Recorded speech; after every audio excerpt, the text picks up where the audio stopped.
Greetings Ninja, FiOth here, and this will be my honest AF review for Ninja Gaiden 4. I've been a veteran of the revived series since 2004 and I've gone through all iterations of this game, excluding the Ninja Gaiden 3 Razor's Edge edition and most of the base Ninja Gaiden 3 because I just didn't like it. I thought it was very flawed. Some people swear by that name, but I'm just not one of them. I have a lot of skin in the game when it comes to this release, not only because I really wanted to cover it, but also because I love the series as a whole and have spent countless hours since my youth enjoying the exploits of Ryu Hayabusa. I would like to take a moment here to honor the creator of the revived series, Tomonobu Itagaki, who passed a day before I rendered this review. The man was a real pioneer, a very controversial figure for sure, but what he did for the gaming industry and especially for the Xbox brand back in 2004 cannot be understated. By releasing Dead or Alive 3 as a launch title for the system and subsequently other versions of the Dead or Alive series leading up to Ninja Gaiden, he built a strong case on why one should own an Xbox and continue to do so for subsequent years leading up to Ninja Gaiden 2. I hope he will rest well. He offered a lot to this industry despite his quirks and explosive personality. When it comes to this review, I have to make it abundantly clear that there will be zero spoiler. That's null, zip, nada. What I've done here is use some trailer footage and a lot of combat reel whilst I'm talking over the events depicted and explaining my thoughts. You will be seeing a lot of slaughter in this, but I suppose that's why we play these games. We play these games for the combat, and I will divide the review into two parts. One will be the general review that someone would expect to watch about a video game of this nature, and players who just want to hop in, play on easy or normal and enjoy some ninja action will get all the information they need from that part. The second is where I will be discussing the game in depth, explaining nuanced stuff like mechanics and the way they handle progression, the level design, whether there is or there is not any exploration, and so on and so forth, for people who are really dedicated to this IP. So if you have been a veteran of this series like me, playing on hard, head ninja, master ninja, striving for mastery over its mechanics, you will find value in the second part of the review as well. This way I'm attempting to bring as much value to the conversation for both newcomers and veterans without tiring the former with jargon they won't understand or alienating the latter by making them feel like I will do the average journal review. So without further ado, fellow ninja, let's get to it.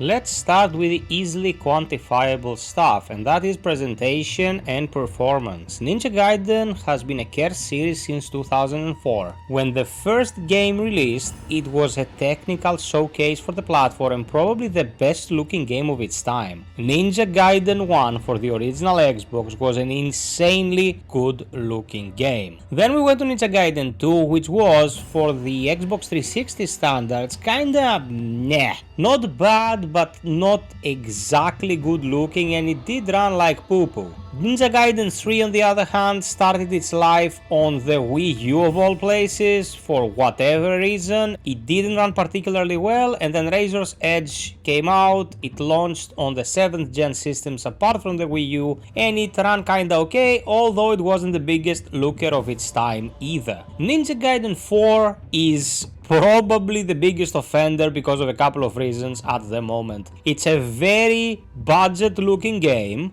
doesn't really do anything with its environments or its texture work or its artistic assets, and runs superbly well. This is something that is to be expected from a game that looks like this. And if you're wondering why throughout this review we'll only be seeing metal corridors and some kind of cityscape with containers and then a little bit of greenish corridor or maybe a box arena that you will be using to fight specific battles 20 times throughout the game, it's because that's all there is. It's cityscapes with containers, then the occasional foresty area that's 90% corridor and 10% temple, and then again some military base or more cityscape with containers. The game does literally nothing with its presentation. It's a nothing situation. Even the extra costume like the one you see here, I'm using the deluxe edition given by Xbox, is just the blue whites of the opposition worn by the hero. Nothing here speaks about the expression of the artist to bring something interesting to the table.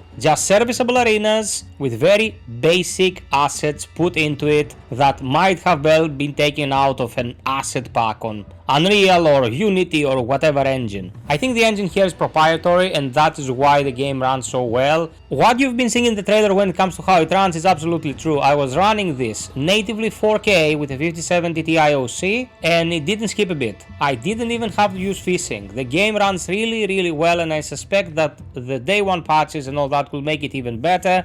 I had a few crashes, but that's not the end of the world. It's a brand new product and I was playing PC. I think on the custom-made hardware and software of consoles it will be even more stable when it comes to not crashing, and it will be targeting 60 frames on a pretty consistent basis and achieving them. It is a game that lets you fight a lot of bloody fights and enjoy the process as long as you don't care where you fight, because exploration is very minimal. There are very few collectibles in the environment. Most of the stuff you will get for your upgrades will come from side missions that are unsigned through a terminal of all things, and you go from point A to point Z and the mission's done. Sometimes you'll fight a boss, sometimes the whole mission will be a boss, and all you have to do is deviate left or right for very small increments to fight an arena or a secondary quest objective or something like that. It's bare bones to the core, and that's a very sad state of affairs, because even in Ninja Gaiden 2, a game that I really never applauded for its presentation, the first time I saw werewolves eating the people enjoying their croissant in Venice, I was like, this is the kitschiest shit I've ever seen in my life. I would still appreciate that was Venice. Then something that looked a bit like Rome, something that looked like a forest, something that looked like the subway, something that looked like a city, something that looked like a Shinto temple. There was variety, there was stuff. Someone sat down and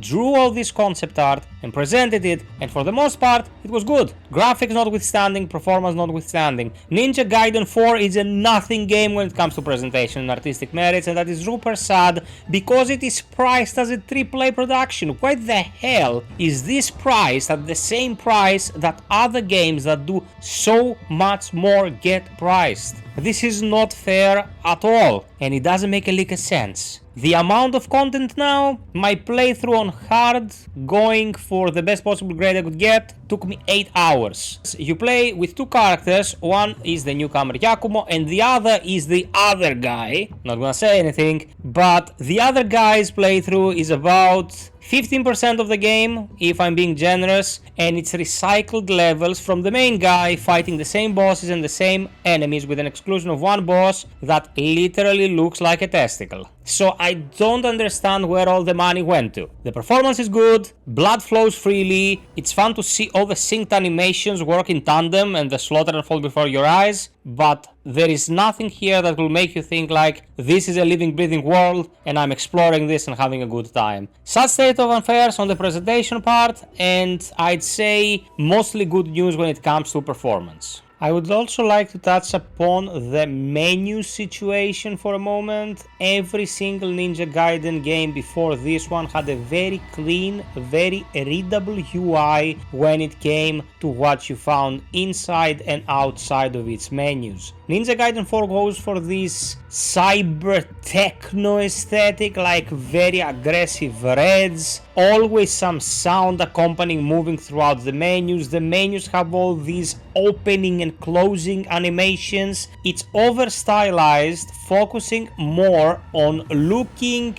interesting and engaging than actually being functional. And this is a very problematic situation when you're thinking about what the challenge in this game is and how many times you will end up dying and retrying, especially on hard and master ninja. In these cases you just want to be able to get back into it and keep attempting to defeat the enemy, and the way they've done certain things here takes away from the valuable time you'd rather spend honing your skills to overcome the obstacles. They didn't have to go so overboard with that stuff, but sadly they did. Now let's discuss sound and story, and I'm mixing these two together because there is really not much to talk about for better or worse. The story is a nothing situation again, but that's always been the case with this series. I'm not expecting the deep lore here. It's just a story about again stopping some great evil and some prophecy, and the only one who can do it, and the hot waifu with big boobs being overly dramatic about situations that unfold in front of her. One thing I can say that's positive in relation to previous iterations is that the waifu this time seems like a human being. She at least worries about certain things, you know. She's not just there to look pretty and look like Uma Thurman or something. And for the most part, the dialogue is not badly written or delivered. Voice acting is competent. My biggest gripe is that they keep talking throughout boss fights, which is obnoxious. In every single game it's done, and in the case of a game as hard as this one, you will be hearing the same lines of dialogue again and again and again. It is very, very annoying, but at least it's not as bad as other action games usually end up being, because the talent is just not there. Now the sound design, on the other hand, both when it comes to the music and sounds, is the game's best and strongest part. The slicing and dicing and stabbing and eviscerating sounds amazing. War cries are awesome, both for Yakumo and the other guy. The banter by the enemies is also interesting. They suddenly get so frustrated for getting slaughtered they would comment on how they lost an arm or a leg, and it's all very organic. Is what you would expect to hear in a chaotic battlefield where a badass combatant fighting in melee would engage with both ranged and melee warriors and turn them into spaghetti. It's really well done, no complaints here. I have zero stuff to say about this, and even with the environments being as poorly designed and basic as they are, the soundscape and reaching them is still well done and executed. Everything from pretty much the action of kicking a box to opening a path by breaking planks is done and presented in a really competent way. Everything serves its purpose just fine. So don't expect Hamlet here, but you can expect some banger tunes, especially during boss fights. The soundscape when it comes to environments is just fine, and combat sounds are top notch. At least this has been always one of the game's stronger suits, and it's awesome and very encouraging to see that they continue this tradition. Now let's talk gameplay and progression, pretty much the most important thing we can talk about when it comes to a game in this series. This is a mixed bag. First and foremost, do you see the UI in front of me? Let's take away the prompt showcase on the left, because this can all go away. In previous Ninja Gaiden games you had your health and your nimpo, and that was it. If there is a boss in the arena, you'd also see the boss's health bar. Here you have your health, you have the currently selected consumable, you have the blood or gleam gauge, you have your berserk gauge, you have a constant indicator of which weapon you are using, and of course the scoreboard when you're actually fighting. This over-stylized, over-designed presentation costs the game readability that is sorely needed in many fights. Some of these elements can be taken away and some cannot. It's a testament though, it is a testament to how this game was created and what was considered a priority by the developers. It wasn't enough for them to have a character that can do guillotine throws, IZUNA drops, the standard melee attacks, lights and heavies, and know when to interrupt and when to stop attacking in order to avoid retaliation from the enemy. Here you have to actively interrupt using a specific mechanic. There is a certain amount of enemies throughout the game that can block mid-air even when you're executing your IZUNA drops, and in some cases getting blocked 3 times will cause them to retaliate with an attack that is often very difficult to avoid. Does this fixation with adding stuff to the already established formula actually bring anything interesting to the table? There are positives, and as I already said, there are negatives. You see, you use 2 characters, one used for 85% of the game, one used for about 15% of the game, and the main character of the game, the newcomer, has 4 weapons at his disposal by the end. These weapons both can activate a temporary second form, but it's not like they double the amount of weapons, it's just something that situationally can be used. And no Nimpo. There is no magic available to the main character whatsoever. Only the second character gets 4 traditional Nimpo, but only 1 weapon, the self-explanatory traditional weapon of the character. So when it comes to the basic tools, when it comes to what you're actually using for your moment-to-moment gameplay, you don't have that much stuff to work with. The positive side of this is that they all serve a purpose and they have a place in the combat loop. It's important to have depth rather than a very shallow and very expansive pond. So they added new systems. They added a berserk system that's like Devil Trigger. It doesn't make you stronger or more defensive or anything like that, but as you can see here, it guarantees instant kills on normal enemies when you're using specific moves that are tied to either the blood meter or the gleam meter when you play as a secondary character. This is an interesting addition. They allow you to pretty much thin the herd very aggressively whenever you feel this meter, although it feels quite slow. I will be presenting you with a boss rush video today where I do the entirety of the hard mode bosses without healing once, and I think it was only a couple of those fights where I was actually able to feel this berserk gauge and use these super moves to get any substantial damage in. If you expand the entire meter, even if there is just a fraction of it present, after activating it you go into a one-hit uber damage move that's very satisfying to see and is super useful, albeit very rare in application. Now apart from this, you are dealing with attacks that have to be interrupted by using these meters, and if you don't interrupt them you either have to dodge or you're in for a lot of pain. And in case of some of the bosses, this pain can be quite extreme. I don't want to spoil anything, but there were instances where non-telegraphed attacks from bosses would take away 90% of my health on hard new game.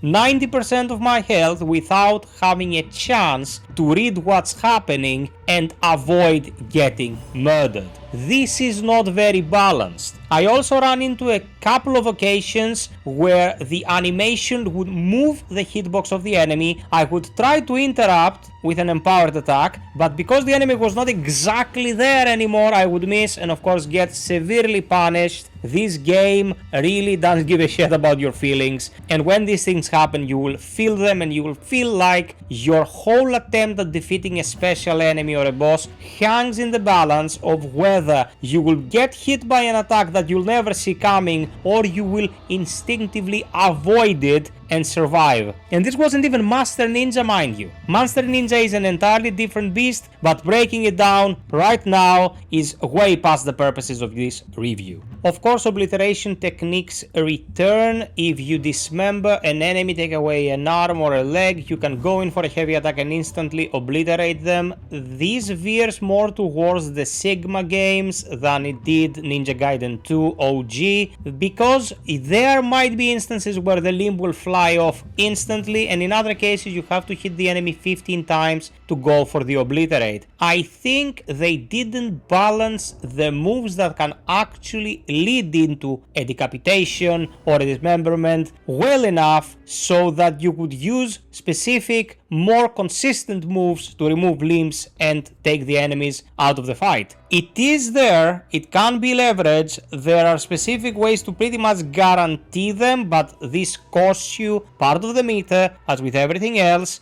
But when it comes to knowing that a slide attack with the claws like in Ninja Gaiden 2 will 90% take away a ninja's leg, there is nothing like that here. At least nothing that you can do freely. It can be very annoying, especially when you're fighting into arenas like the Purgatory mode where you just fight until everything is dead and you don't always have at your disposal the tools necessary to dispose of some of the sea of enemies that the game is throwing at you. With this last part, we're concluding everything the average casual user needs to know about this game. Now let's go into the nitty-gritty and the nuanced stuff, and most of the stuff that really pissed me off.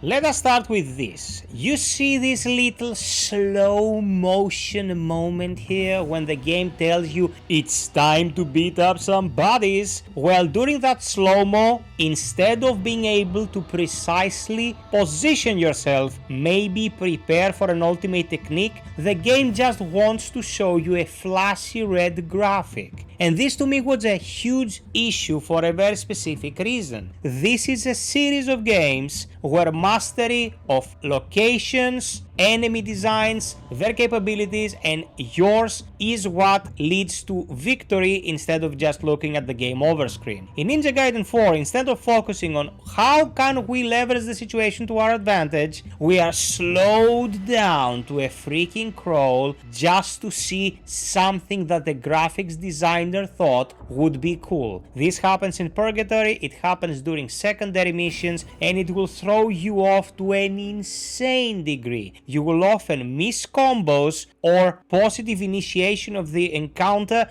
because you're just looking at a slow-mo PNG. This again comes back to my argument about over-stylizing the game, over making it functional. They don't get Ninja Gaiden, man. They just don't. They don't understand that this is games about surviving overwhelming odds, not about making it as flashy as possible. We're not playing Bayonetta here. We're not playing Metal Gear Rising. I love both of these games. I love them to bits. I've played them to bits. I've done pretty much all I could with them. But truth be told, they're games that are very focused on being flashy. QTEs, free damage during cutscenes, all that stuff is very close to the core of what Platinum has been doing all these years. While Steam Ninja tried to produce an environment where combat would be all about precision and knowledge of timings, knowledge of what you're up against. And this is where they started dropping the ball for me hard. My second biggest gripe is how they structured checkpoints. There is someone right now working in Platinum games who got paid to do the following. You always get a checkpoint at fixed locations geographically. It doesn't have to do with events unless you complete a mission and you automatically get a save. It has to do with you stepping over an invisible line. Once you step over the invisible line, you get a checkpoint. Now the problem is that if you die in this game and you click retry, you get penalized when it comes to your score. I did my very first playthrough getting a Master Ninja rank, placing second in the world when it comes to all the reviewers who got their hands on the game to rate it. Do you know what that cost me? It cost me my freaking hair. You know what? Because when you click on the shrine that's supposed to allow you to buy stuff, buy new abilities and so on and so forth, the game does not save. Someone being paid in Platinum games didn't think that aside from their stock checkpoints, they had to allow the person playing to save at the only safe spot in the game world. Just a freaking click giving you a checkpoint would have alleviated so much of the stress. Every time I died, I had to quit to the main menu so the death wouldn't be a detriment to my score, and I had to go back in from the checkpoint 5 steps before the shrine, repurchase my abilities, re-equip all my gear, go have a second attempt, a third, a fourth, a fifth, a 20th, because I did not want to use healing items during boss fights. I just wanted to learn the fights, do them cleanly, and present them to my audience. This is not something that will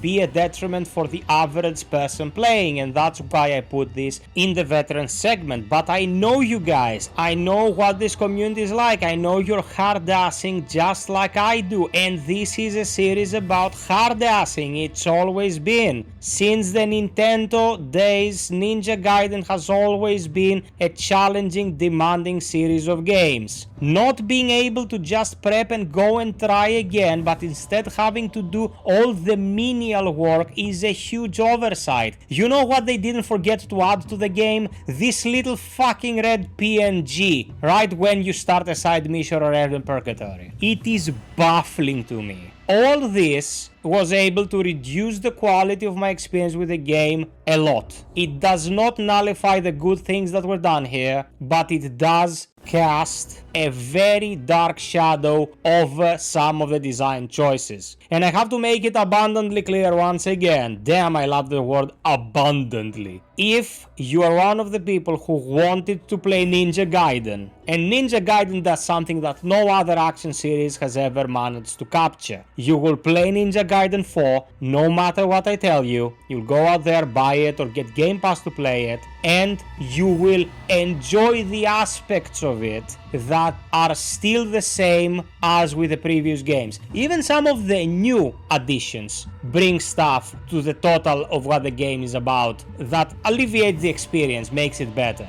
But for what it's worth, they were so obsessed with making a game of their own design that they totally forgot about the series roots in some cases. And there is also a story bit that is very ungrateful, I'm gonna put it like that, and really pissed me off, that showcases just that. It wasn't an accident that the other guy is the prominent figure in the promotional material whilst the newcomer is just a footnote, but in the end you end up playing with the newcomer for the vast majority of the game, story bits notwithstanding. I don't want to get into that and spoil anything. Platinum wanted to leverage the IP and market as such, and in the end just sell their own new thing, their addition to this franchise, and make it their own thing. And I would be absolutely fine with it if there was respect when it came to some of the elements that gave this series this identity. If it was respecting how this game is about survival, if it was respecting that if I use all my healing items on Master Ninja to survive a boss fight and end up finishing the mission, the fact that I used consumables would not be a detriment to my score. That if I clicked retry to go in and try again a hard ass fight, it wouldn't be a detriment to my score. That in the end of the day, the effectiveness of my fighting would be the only thing that would add or remove points to and from my score, because all these games wanted you to do is make it past the challenge, persevere and survive, not punishing you for retrying, not punishing you for leveraging everything to see the end of the mission. And to me, this is the game's biggest weakness. They totally missed the point of what Ninja Gaiden has been about. To synopsize, the combat is fun when it works as intended, minuscule bugs here and there, but for the most part you're gonna have a good time. If you go into this game like I did, playing hard NG for the first time, you'll get your butts kicked, and in most of the cases you will know that it was your mistake, as it was with previous games. If you go really hard ass like me without healing and trying to do the bosses cleanly, you will find a good challenge here with some questionable qualities when it comes to the balancing. But when we're talking presentation, the budget that went into this, how they designed their world, if it can even be called a design, what they wrote for a story, as secondary as it might be, and how much they pay homage to what was at the core of this series, there is a lot of things to discuss moving forward. If you wanna play Ninja Gaiden, and if you've been waiting for Ninja Gaiden, you will 1000% buy this, and it doesn't matter what I tell you. And if you really love Ninja Gaiden, damn, buy it so we'll have more. I'm gonna draw the line here. But if you're looking to find a game like Ninja Gaiden Black here, so meticulously designed, try to do new things but keeping the core elements intact, I think you will also have a lot to say after experiencing the entirety of the adventure. I hope this answers all your questions. I've been keeping notes about this for the better part of a week, and I really wanted to do the game and justice. As it stands, it's probably third in place, just above Ninja Gaiden 3 for me. And that says a lot, considering that I found a lot of flaws in Ninja Gaiden 2 as well. Thank you so much for watching. Subscribe, like, and hit the notification bell. Click any of these vids to enjoy more of my content on the game. And until next time, be well, stay frosty, and always strive for perfection. Cheers!